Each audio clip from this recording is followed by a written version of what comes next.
Graça e paz.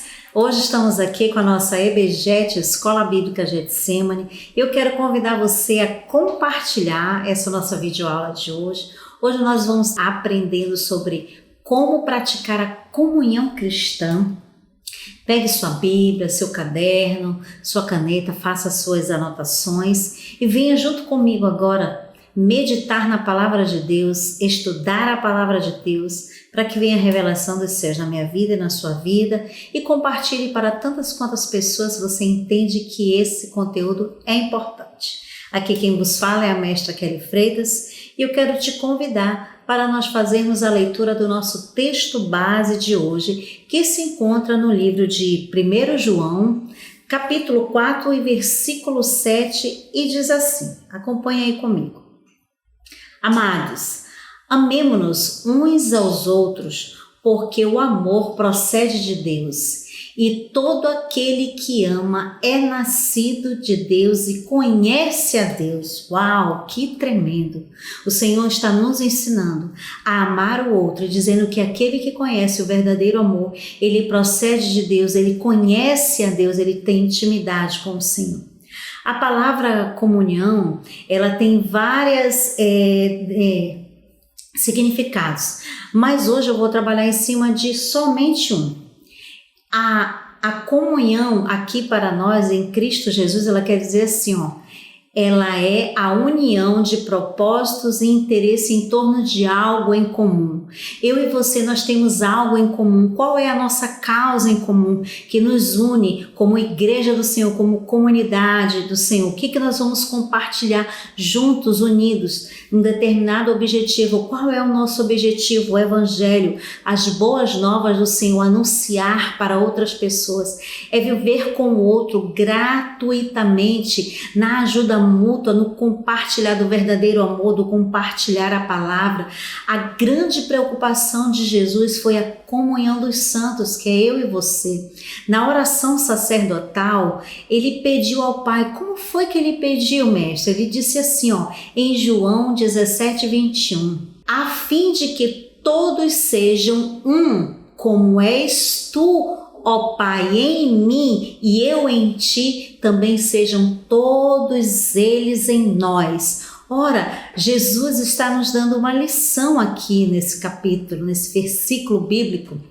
Ele está nos ensinando que a nossa primeira comunhão deve ser com o Pai e com o Filho, para que se estenda aos outros. Esses outros são a mim e a você, que se representa a igreja do Senhor. A nossa comunhão prioritariamente é com Deus e ela é prometida a todos aqueles que obedecem os mandamentos e estatutos do Senhor e também para ser compartilhada com os irmãos em Cristo Jesus. Então, o Pai, ele é a base de toda a nossa comunhão, nosso Abba Pai. Então, isso fica muito bem descrito na igreja primitiva. Era maravilhoso o modelo de comunhão que está bem descrito no livro de Atos, capítulo 2, mais especificamente versículo 42. Faça anotação desse capítulo e desse versículo e leia para você entender mais claramente o que eu estou falando. Jesus, ele convida a igreja a ser uma comunidade na unidade e sem existir a separação.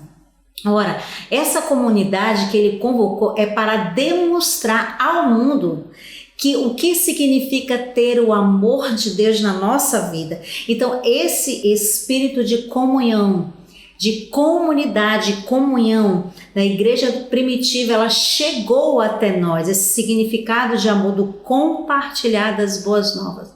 A Bíblia também ensina a você a praticar a comunhão cristã. Essa prática se dá através dos mandamentos de mutualidade. O que é a mutualidade, mestra?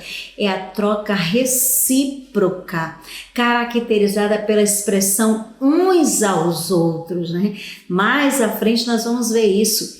Você é o bom para seu irmão e o seu irmão é bom para você. Há uma via de mão dupla, vai e vem.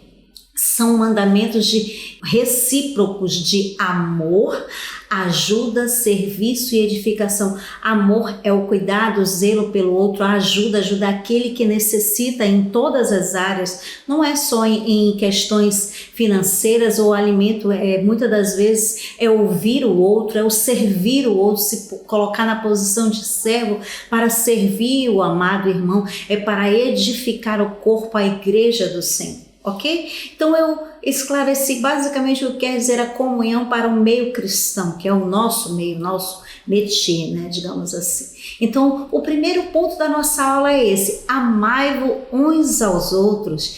1 João capítulo 4, versículo 7, é esse respaldo desse primeiro ponto.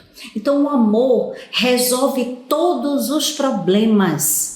Como? O amor. Deus resolveu o problema do pecado com amor. Em João 3,16 ele descreve muito bem isso. Ele entregou o seu Filho Jesus por amor a mim e a você. Se cumpríssemos somente esse mandamento, não precisaria mais de outros, nenhum outro mutualidade seria necessária. Ok? Para a gente esclarecer melhor o que é o amor, 1 Coríntios 13 diz assim, ó: agora, pois, permaneçam a fé, a esperança e o amor, e desses três, porém, o maior deste é o amor. O amor é a preocupação de Deus no Antigo, no Novo e até hoje para sempre, que eu e você amemos uns aos outros. Esse é o desejo expressivo do Senhor na sua palavra. O tema central é o amor pelo outro. O amor ao próximo é a necessidade vital da igreja do Senhor. A igreja do Senhor, ela existe para isso.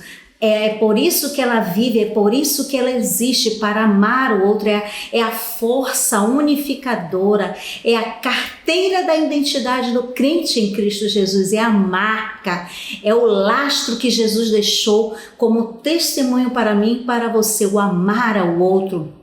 E qual é a condição para que o mundo reconheça que você pertence a Jesus, que você pertencemos a Jesus?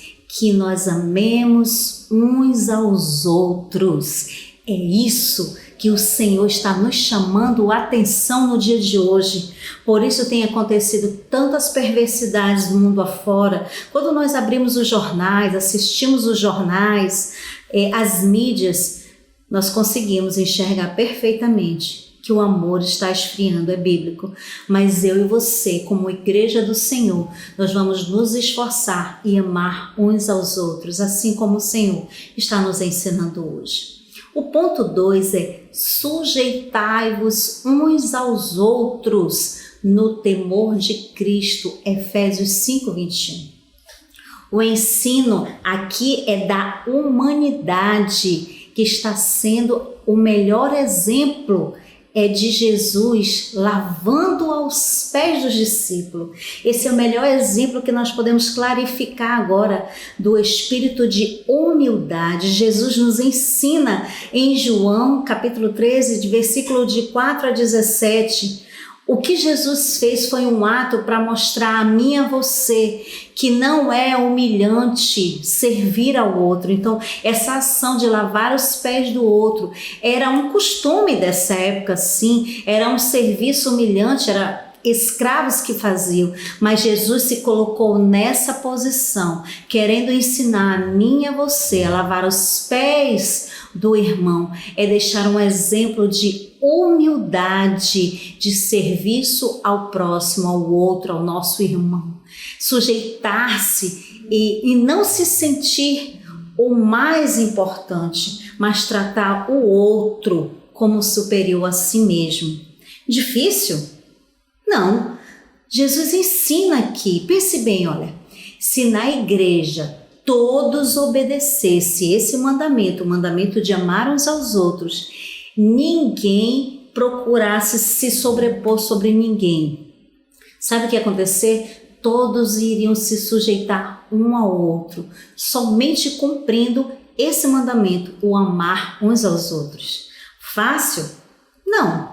Mas se eu e você praticarmos, cada um fizer a sua parte, não será difícil. O amor não se trata do outro, o amor se trata de mim. Quando eu amo, eu estou refletindo a Jesus, eu estou dizendo que eu o conheço e ele é amor. E independente do que o outro faça a mim, é isso que o Senhor está querendo dizer a mim e a você. 3. Perdoai-vos uns aos outros. Efésios 4:32 diz assim: antes sede uns para com outros benignos, misericordiosos, ou seja, bondosos, que se tenham misericórdia do outro, se colocar no lugar do outro e perdoar o outro, assim como você foi perdoado, como também Deus vos perdoou. É isso que ele está nos ensinando. É fácil? Claro que não. Temos nesse versículo 3 qualidades que caracterizam o andar do crente habitado pelo Espírito Santo. Olha que tremendo! Ser benigno, ser compassivo e perdoador. Como sempre, Cristo é o melhor modelo, o melhor exemplo. Talvez para mim e para você seja essa a mais difícil mutualidade. Amar o outro e perdoar o outro. Jesus perdoou os seus pecados, os meus pecados. Aprendamos com ele agora o que é perdoar e como perdoar. Se trata de não se trata de uma opção, não. É uma ordem, é um mandamento. Perdoar é tornar a ofensa sem efeito. O perdão, ele deve ser recíproco, lá e cá. Lembra da via de mão dupla que eu estou falando? Sem limites, ok? Um para com o outro. Então, bora ver se você é bom de matemática. Vamos ler juntos aí, você aí na sua casa e eu aqui, Mateus 18:22. E façamos o cálculo de quantas vezes devemos perdoar uma pessoa. Uau, tenta ler aí e fazer os cálculos. Meu Deus. Kelly, todo momento é isso que o Senhor nos está nos ensinando. 70 vezes 7. Vamos praticar a mutualidade. Perdoar o nosso irmão e sentir um alívio. Eu posso dizer perfeitamente isso. Eu posso conseguir dizer isso sem peso no meu coração. Porque há muito tempo atrás eu tinha uma querela com o irmão, mas até que chegou um dia que nós conseguimos conversar e colocar tudo em pratos limpos. E sabe que isso foi tão maravilhoso, foi bom para mim, foi bom para o meu irmão, porque isso nos desatou, nos deixou livres e aliviados. Pratique o perdão com o outro. Você vai entender perfeitamente o que eu estou falando agora. Quando nós fazemos isso, nós estamos livres para passar para as outras fases que Deus quer nos colocar para estarmos em crescimento, em graça, estatura e conhecimento. 4. Levai as cargas um dos outros. Gálatas 6:2 diz assim, levai as cargas um dos outros e assim cumprirei a lei de Cristo. Carga é aquilo que é pesado, que é pesado demais só para mim. Trata-se do peso das tribulações, das aflições, das tristezas, dos problemas, das necessidades, das enfermidades, dos conflitos, dos traumas. Devemos praticar essa mutualidade. Sabe, o que eu aprendi nessa caminhada em Cristo Jesus, que é muito bom ter irmãos, ter amigos mais chegados que irmãos, irmãos crentes, aqueles que nós podemos confiar, aquele que nós podemos abrir o nosso coração, conversar e compartilhar essas cargas.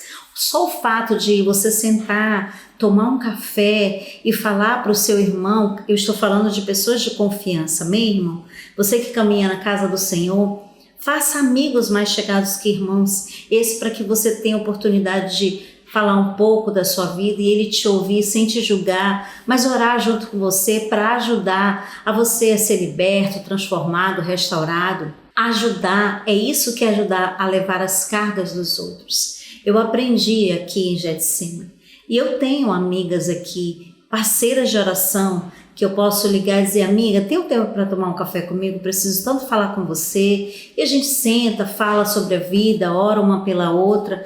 E eu sinto paz, vem um alívio, porque eu pude compartilhar um pouco daquilo que eu estou conversando. E é muito bom ter irmãos que você pode compartilhar mutualidade nesse sentido, saber que ele vai te ajudar a orar por uma causa específica da tua vida, mas isso você precisa ter confiança, isso precisa ter amizade, intimidade, isso passa pela prática. Então ajudar o irmão a levar as cargas, ouvindo ele, ouvindo a história dele, compartilhando as tuas experiências que você teve, lendo a Bíblia, orando, jejuando por alguém ou por uma causa. Isso é muito importante. 5. Orai uns pelos outros para serdes curados. Tiago 5,16 esclarece isso aí. Trata-se de uma oração de intercessão. Orar em favor de outra pessoa é uma ordem bíblica, é um mandamento. Jesus orou por outros, pelos outros. Então, preste atenção, o maior nível de expressão de amor que eu, Kelly Freitas, entendo dentro desse processo aqui, orar um pelos outros, é quando alguém intercede pela minha causa junto comigo, me ajuda em intercessão. É por isso que se faz necessário você ter irmãos crentes em Cristo Jesus. Não é para a pessoa te julgar, mas para ela te ajudar em oração, orar por um familiar que precisa se converter, orar por um familiar que está doente, que está enlutado, que está passando pelo vício de droga e não consegue, e você pede a oração desse irmão e esse irmão entende isso e vai orar junto com você. E quando o Senhor dá vitória, sempre compartilhar, é uma alegria, irmãos. Isso é o amor de Deus entre nós, no meio da igreja. Isso é comunhão, é unidade da igreja do Senhor.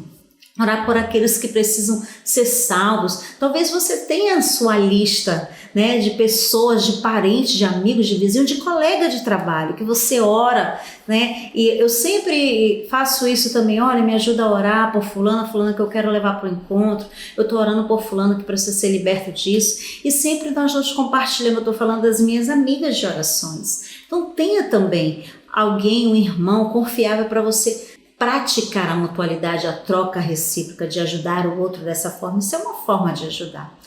Tenha na sua agenda o nome das pessoas. Eu acredito que você deva ter seu peixinho aí do encontro com Deus, porque eu tenho o meu até hoje lá com os nomes e alguns nomes que eu acrescentei. Eu tenho uma outra lista, um outro caderno e sempre eu estou ali orando. E aqueles que já reconheceram o Senhor, eu dei um ok, que já aceitaram. Aqueles que ainda não aceitaram, eu continuo orando, porque eu sei que as minhas orações elas estão reverberando no céu e no momento certo o Senhor vai trazer existência, vai conquistar essas vidas em nome de Jesus. Então, que tal? Você gostou de conhecer algumas dessas mutualidades? Deixa eu lhe falar, aqui eu vou te dar uma tarefa para casa. Você vai procurar na sua Bíblia e faça uma relação das mutualidades, aquelas que não foram apresentadas nessa lição. Agora, o mais importante, não basta só conhecê-las, é preciso praticá-las. Esses dias eu ouvi uma palavra muito interessante, gnosticismo. Eu fui pesquisar o que era. Via de regra, gnosticismo são pessoas que elas praticam várias doutrinas, vários ensinamentos. Elas não praticam, elas conhecem, têm muito conhecimento, porém elas não praticam na vida dela. Que nós não sejamos esse modelo de gnósticos aqui, em nome de Jesus, mas que nós venhamos conhecer as Escrituras e praticar. Se você pegar um princípio desse, uma mutualidade dessa que eu acabei de ensinar agora, o amor, por exemplo, e praticar, independente se o outro gosta ou não, independente disso, faça a sua parte, porque Jesus, ele morreu lá na cruz independente de quem gostava ou não gostava dele. Ainda assim, Deus entregou seu Filho único por mim e por você. Então, que Deus ajude a você a encontrar essas mutualidades na palavra de Deus e praticá-las. Então, hoje, o que nós aprendemos aqui, eu e você? O crente precisa praticar a comunhão cristã, andar em unidade com a igreja do Senhor, no mesmo sentimento de amor, de cuidado, de serviço, de ajuda. A comunhão cristã é praticada através dos mandamentos de mutualidade, troca recíproca. Lembra da rua de mão dupla que eu estou falando? As mutualidades são mandamentos recíprocos de amor, de ajuda, de serviço e edificação da igreja do Senhor.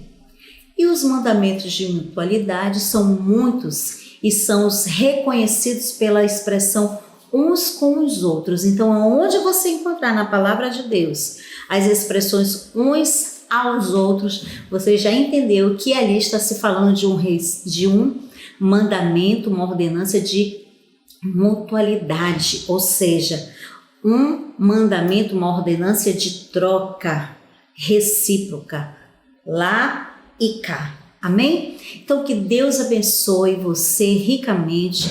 Eu creio que essa aula, ela te explanou a respeito da comunhão, que muito se confunde, e agora nós entendemos que a comunhão, ela é pelo amor, pela ajuda, serviço e edificação da igreja do Senhor, que somos eu e você. E agora eu quero orar por você e por mim também, para que nós venhamos praticar tudo aquilo que nós aprendemos na aula de hoje. Amém? Pai, no nome poderoso de Jesus, hoje nós queremos te agradecer, porque aprendemos alguns mandamentos de mutualidade aqui, alguns princípios da mutualidade, que é o amor, que é o serviço, Senhor, que é a edificação da igreja, que é a ajuda ao outro. Obrigado, Deus, mas acima de tudo, nos ensina, a mim e aos nossos irmãos que estão nos assistindo, a praticar todos os dias de nossas vidas, Senhor, a tempo e a fora de tempo, esses princípios e a Tua palavra, no nome poderoso de Jesus. Graça e paz e até a próxima aula.